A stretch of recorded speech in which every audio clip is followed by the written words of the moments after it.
What if the most dangerous part of growing older isn't disease? What if it's the very system that's supposed to protect you? Let me ask you something uncomfortable. How many people do you know who walked into a routine checkup feeling fine and walked out feeling afraid, trapped in a web of follow ups, medications, procedures they didn't expect and didn't ask for? It sounds like a medical success story: early detection, preventative care, thorough testing. But for millions of seniors over 70, it becomes something else entirely: a slow drift into overtreatment, fear-based decision-making, and quality of life that slowly slips away. That's not paranoia, that's a pattern. And today, we're pulling back the curtain. Because the truth is, the modern healthcare system, designed with good intentions, is not always designed for older bodies.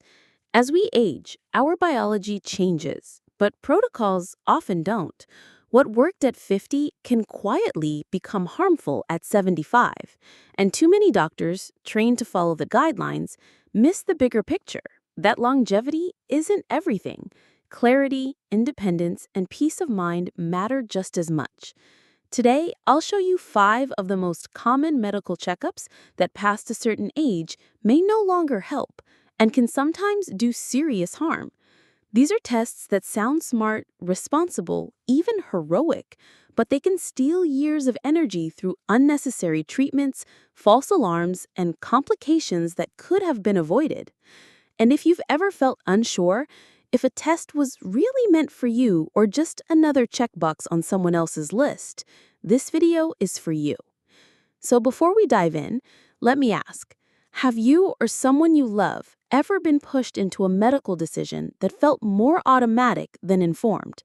If so, comment below with the words "less is more."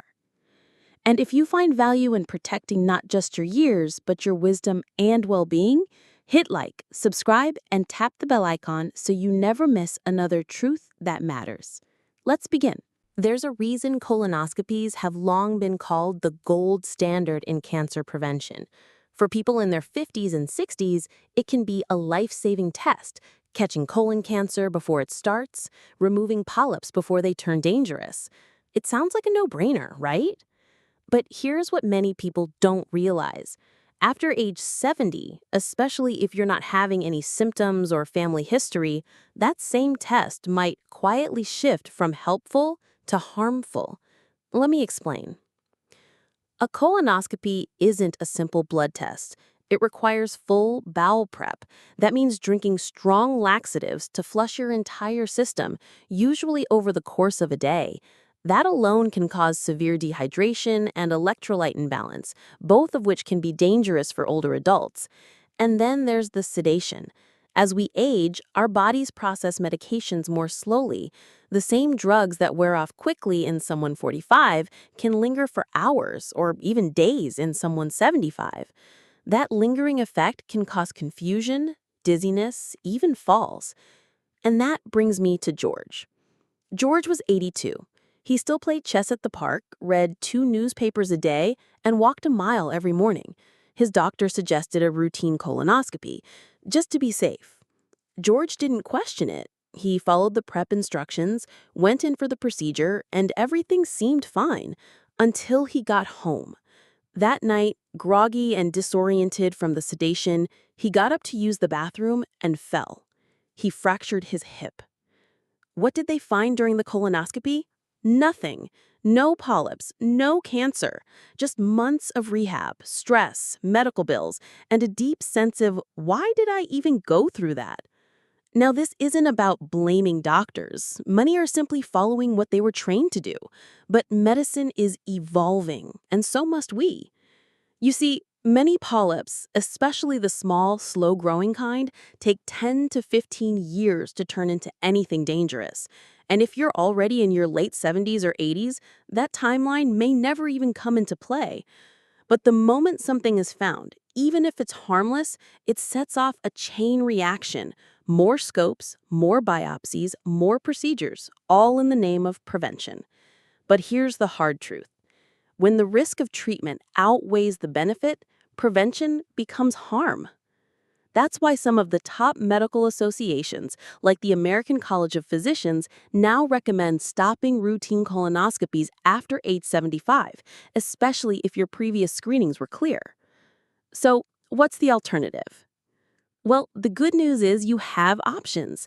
Today, there are non-invasive stool tests like FIT or Cologuard, which are far easier on the body. No sedation, no prep, just a simple sample and accurate results. For many people over 70, these tests provide enough insight without the potential risks. Because taking care of your health doesn't always mean doing more. Sometimes it means knowing when to do less. And that's the real lesson here. You're not being irresponsible by saying no to a test that may no longer serve you. You're being wise. You're honoring your body, your years of experience, and the kind of life you want to live from here forward. Now, what about those tests that promise to scan your entire body from head to toe, looking for anything that might be wrong? It sounds futuristic. It sounds safe. But the truth? It might just be another trap. Let's talk about it next.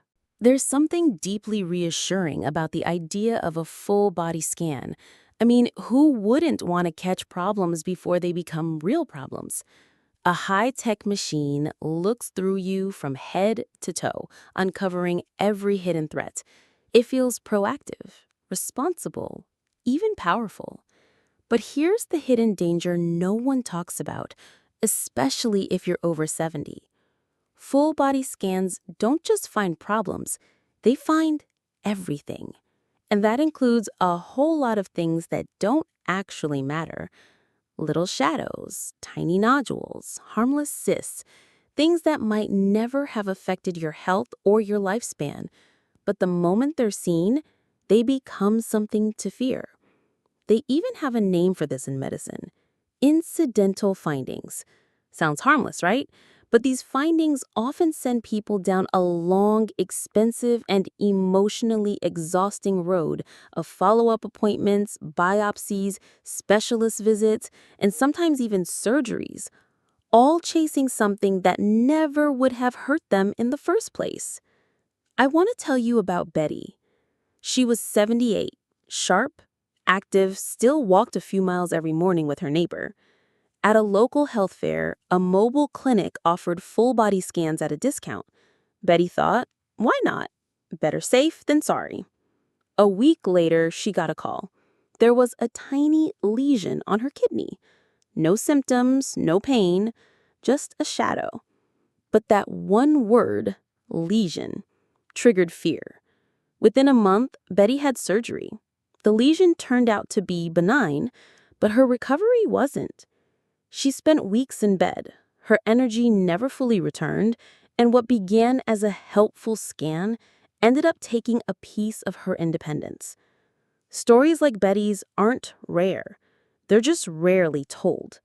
And here's what makes this especially important for older adults. Your body has changed. It doesn't bounce back from procedures the way it used to.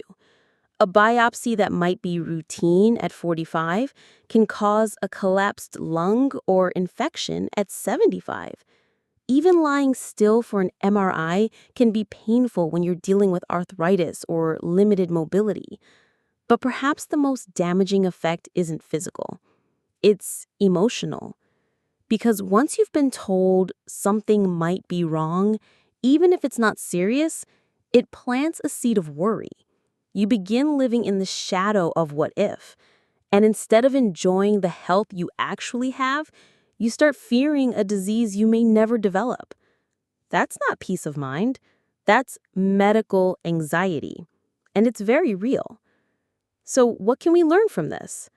First, just because something can be seen doesn't mean it needs to be chased, especially if it's not causing symptoms. Second, trust your body. If you're feeling well, active, mentally sharp, and sleeping fine, those signs are often more meaningful than a machine's silent image. And finally, ask the right questions before agreeing to any test. Will this scan actually change how I'm treated? What happens if we wait and watch? Because the truth is, Full body scans are rarely covered by insurance. Seniors often pay out of pocket thinking they're buying peace of mind, when in fact they may be buying their way into a lifetime of unnecessary tests. The older we get, the more important it becomes to live wisely, not fearfully. And that means being thoughtful about what we allow into our minds, into our bodies, and into our medical records. So before you say yes to a full body scan, ask yourself this: do I need more information or more freedom? Now, if you think that sounds like an isolated case, just wait until we talk about stress tests. You know, those treadmill or chemical tests meant to check your heart. They're one of the most overused and misunderstood procedures in senior care today. And in part 3, I'll show you why that simple looking test could be the start of a very complicated journey. Let's keep going. There's something deeply personal about the heart. It's not just an organ, it's a symbol of life itself, the beat that never stops, the rhythm that carries us through joy, grief, and everything in between. So when someone suggests getting your heart tested, especially past 70, it feels like the right thing to do. The treadmill stress test. Walk a bit, track your heartbeat, catch a problem early if it's there. Sounds smart, sounds safe. But here's the part most people don't hear until it's too late.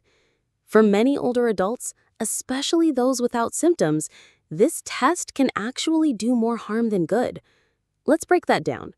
As we age, our bodies naturally change. Arteries stiffen a little, blood pressure varies more. The electrical patterns in the heart can shift, even without disease. But the stress test? It doesn't know the difference. It just detects something abnormal. And that's where the real problems begin. Because in many cases, those abnormal results are actually false positives. They make it seem like something is wrong, even when the heart is working just fine. But once that alarm is sounded, you're pulled into a cascade. Referrals to cardiologists, angiograms, even procedures like stents or bypasses. All of it, potentially, for a problem that never existed. Let me tell you about George. Not the George from earlier, this is a different one. He's 74, retired bus driver. Never smoked, walked every morning, felt great. No chest pain, no shortness of breath. At his annual checkup, his doctor ordered a routine stress test, just to be safe. The test came back borderline. Nothing definitive, but it was enough to send George to a cardiologist. Then came the angiogram. They found some minor plaque, nothing obstructing, nothing urgent. But a stent was placed anyway, just in case. Within a few weeks, George developed a reaction to the blood thinners. Internal bleeding sent him to the ICU. His recovery was long. He lost strength. His confidence in his body never fully returned. And here's the thing. He was fine before the test. This is what we call medical overreach, and it's far more common than most people realize, especially in seniors who feel perfectly healthy. So why does it happen? Part of it is fear. The fear of heart disease is real, and understandably so. We've all heard stories of someone who seemed fine and then didn't make it. So when a doctor suggests a stress test, it feels like the responsible move. But here's where we need to apply something even more powerful than medicine: wisdom. Because if you're not experiencing symptoms, no unexplained fatigue, no pressure in the chest, no breathlessness, then pushing your heart to its limit on a treadmill might not reveal anything helpful. In fact, it might send you down a road of interventions that carry real risk: kidney damage from contrast dye, bleeding from catheters, infections, and longer recovery times from surgeries that didn't need to happen. More and more geriatric cardiologists now advise against routine cardiac stress tests in older adults who feel well. Why? Because the evidence shows these tests don't reduce heart attacks, they don't extend life, and for asymptomatic seniors, they often reduce what matters most: energy, independence, and peace of mind. So what should we do instead? Shift the focus to what really supports your heart after 70. Daily walking, a balanced, heart-friendly diet, managing your stress, and staying socially connected. That's what strengthens your heart. Not machines, not wires, and not a treadmill designed for a 45-year-old athlete. The most life-affirming decision you can make isn't always do more. Sometimes it's having the courage to say, I feel good. I trust that. And if we're going to talk about trust, let's talk about what happens when too much trust is placed in routine rather than reason, especially when it comes to a test that people keep doing even when the benefit has long passed. Yes, I'm talking about colonoscopies again, because in part 4, we'll return to this test with a deeper look at why some people are pushed into repeat procedures they never needed in the first place. Let's keep going. Let's take a moment and talk, not about scans or scopes or machines, but about something quieter, the mind. Because sometimes the most painful part of a medical test isn't the procedure, it's the weight it leaves behind. Imagine this. You feel fine, no symptoms. You're active, sharp, living your life. You go in for a screening just to be responsible. And then a phone call comes. The doctor says they saw something, a spot, a shadow, a finding. They're not sure what it is. Probably nothing, they say. But suddenly, you're not thinking clearly anymore. You're thinking about the word probably, about what it might be, about everything it could become. And just like that, you're no longer living in your body. You're living in your fear. This is the emotional cost of overdiagnosis.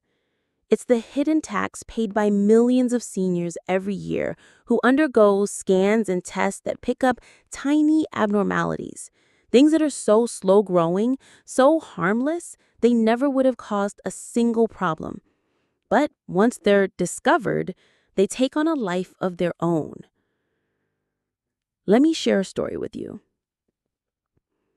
Sam was 76 when he went in for a CT scan after a minor car accident. No injuries, just sore ribs. But the scan picked up a small nodule on his lung, something the ER doctor wasn't even looking for. It's probably benign, they said, but let's run a few more tests. Over the next 6 months, Sam had 3 follow-up scans, 2 visits with a pulmonologist, and a needle biopsy that left him with chest pain for weeks. The verdict? Benign scar tissue from an old infection, likely from decades ago. But the damage was already done. Not physical, emotional. Sam's sleep never fully returned. He stopped hiking with his friends. He said, I feel like I'm waiting to get sick, even though I'm not. And he's not alone. Because when we treat every finding like a crisis, we condition people to live in a state of constant alert. And for older adults, already navigating the changes of aging, that kind of chronic medical anxiety can take a toll more serious than any diagnosis. It can steal joy, steal energy, and in some cases, it can even shorten life by robbing the will to engage, move, connect, and thrive. So what can we do about it? First, we need to remember this. Not every medical discovery is a medical emergency. Many of findings are just background noise, harmless variations, signs of a life well lived. Your body is not a machine that needs to be perfectly clean. It's a storybook filled with evidence of every fall, every cold, every recovery. Second, we need to protect our peace as fiercely as we protect our bodies. Because what good is early detection if it leads to constant fear? What good is living longer if you're always bracing for the worst? There's an old saying, we suffer more in imagination than in reality. That comes from the Stoic philosopher Seneca, and it still rings true today, especially when it comes to health. So if you're feeling good, sleeping well, staying active, Don't let a machine convince you that you're broken. Don't trade your peace of mind for a maybe. Instead, ask the deeper question. If this test finds something, will it change how I'm treated? And if the answer is no, or not likely, then maybe the best test is no test at all. Now, in the next part, we're going to shift from the emotional cost to something more practical.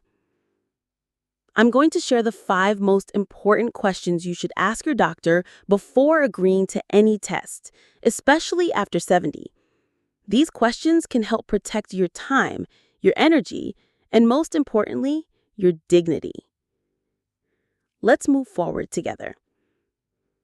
There's a hidden danger in modern medicine that almost no one talks about, and it doesn't come from a disease or a failed treatment. It comes from something much quieter, much more ordinary. It's the assumption that what works for a 45-year-old will also work for someone who's 75. You see, medicine loves protocols, step-by-step guidelines meant to help doctors make safe, consistent decisions. And in many ways, they're necessary. But here's the problem.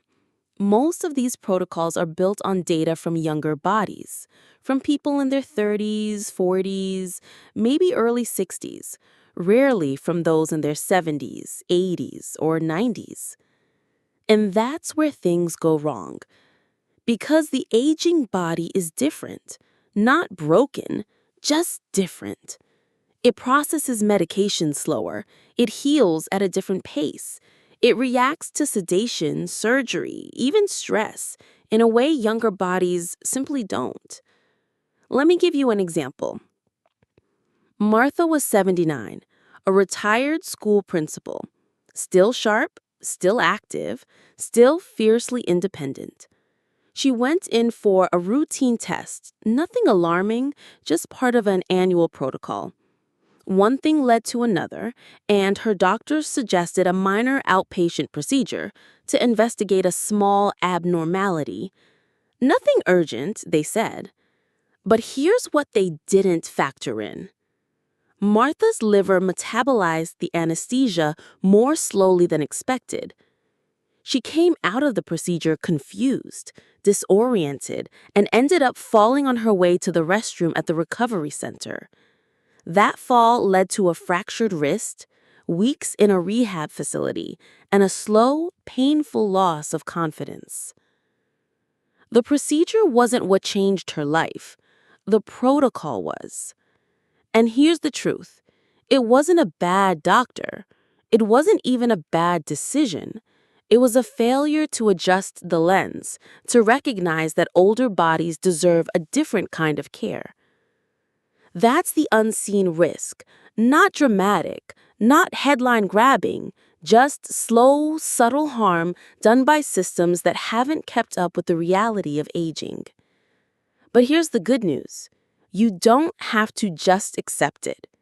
You have the power to pause, to ask questions, to make sure every test, every treatment, every recommendation is truly for you, not just for the version of you that existed 20 years ago. Because healthcare after 70 isn't about chasing every tiny abnormality. It's about preserving energy, protecting independence, and prioritizing what matters most: time, clarity, and connection. And that brings us to something practical, something you can use starting today. In the next section, I'll share 5 essential questions that every senior and every caregiver should ask before saying yes to any medical test. These questions can save you from unnecessary procedures, emotional stress, and wasted time. But more importantly, they can bring you back to the center of your own care. Let's keep going. Here's something that's hard for many people, especially those raised to respect authority, to realize. Just because a doctor recommends a test doesn't mean you have to say yes right away. Now, don't get me wrong, most doctors mean well. They genuinely want to help. but they're also trained in a system that rewards action over observation, that values protocols over personalization. And sometimes they offer tests not because they're necessary, but because that's what the system expects. That's where your voice comes in. Because after 70, your medical care should be a conversation, not a command. You deserve the space to ask questions, not just about what a test does, but about what it means for you. So here are 5 essential questions that every senior and every family member or caregiver should ask before agreeing to any medical test. Question 1. What are the risks of this test at my age? Not in general, not for someone 40 years younger, but for you specifically. Ask about side effects, sedation, potential complications. Your age matters. Your medications matter. Your current health matters. Don't let that be brushed aside. Question 2. Will the results of this test actually change how I'm treated? This one's powerful because sometimes even if the test finds something, the treatment wouldn't be any different. So why go through it? If the outcome is the same, whether or not the test is done, then maybe it's not worth doing. Question 3. What are the chances this finding would actually harm me in my lifetime? Many things that show up in scans, tiny nodules, harmless cysts, benign growths, might never turn into anything serious, but they look scary, so they get treated aggressively. Understanding the real-time horizon helps you avoid chasing shadows. Question 4. Are there safer, less invasive alternatives? Can this be monitored instead of investigated right away? Could a blood test or a stool sample provide enough insight? You'd be surprised how often the answer is yes, especially with modern diagnostics. Question 5. What happens if we simply wait and watch? This one's harder to ask, but so important, because not everything needs to be acted on immediately. In fact, watchful waiting is a valid, respected medical approach, especially for seniors. Sometimes doing nothing is doing the right thing.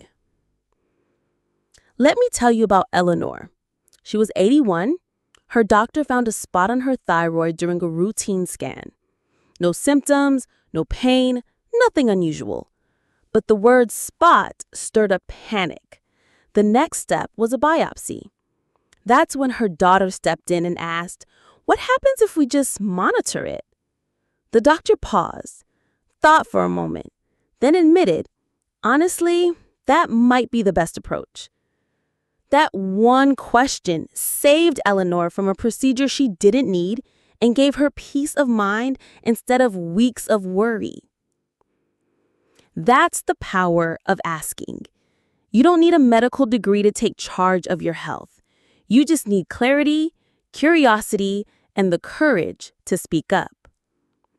And here's the truth. The best doctors welcome your questions. They want you to be informed. They want you to be a partner in your care, not just a patient on a checklist. So the next time you're sitting across from a doctor and they suggest a test, take a breath. Ask these 5 questions. And remember, you're not being difficult. You're being wise. Now, in the final part of this video, we're going to tie it all together. Because this isn't just about avoiding unnecessary tests. It's about choosing the kind of life you want to live. One that's not defined by fear, but by freedom. One where healthcare isn't about doing more, but about living well. Let's bring it home. Somewhere along the way, modern medicine started measuring success by how much we do. More tests, more scans, more pills, more procedures. But here's a quiet truth, one that only becomes clearer as we age. More is not always better. Especially after 70, the real goal isn't just to add years to your life. It's to add life to your years. That means waking up clear-headed, moving without fear, spending time with people you love, enjoying a quiet morning without thinking about your next appointment, your next test, your next medical what if. I want to share something with you, a moment I had with a gentleman named Walter. He was 84, lived alone, still made his own breakfast every morning. We were chatting after a health workshop, and he said something that stuck with me. He said, "You know, I spent my 60s trying to live longer, but now I just want to live better. I don't want to spend the years I have left chasing something I might never catch." That right there, that's wisdom. It's not about giving up. It's not about neglect. It's about discernment, about knowing when to say yes and when to say no. It's about realizing that sometimes the bravest thing you can do is nothing at all. And the truth is, saying no to certain tests doesn't mean you're ignoring your health. It means you're protecting your energy, your peace, your independence. Because at this stage of life, the things that matter most aren't found in lab results. They're found in laughter with your grandkids, in walks on a quiet street, in the freedom to make your own choices, and in the clarity of a mind that isn't cluttered with medical noise. So as we close this video, here's what I hope you remember. You've earned the right to ask questions, to weigh the benefit against the burden, to say, that test might not be for me. You've earned the right to choose quality over quantity. And most of all, you've earned the right to live on your terms. Not fearfully, but thoughtfully. Not constantly preparing for sickness, but actively creating a life of meaning, joy, and connection. If this video spoke to you, if it gave you something to think about, leave a comment and tell me one thing you're going to do differently moving forward. And if you haven't already, hit like, subscribe, and tap the bell. Your support helps us keep making thoughtful, empowering content like this for you and for every senior who deserves to feel seen, heard, and respected. Because growing older shouldn't feel like a fight.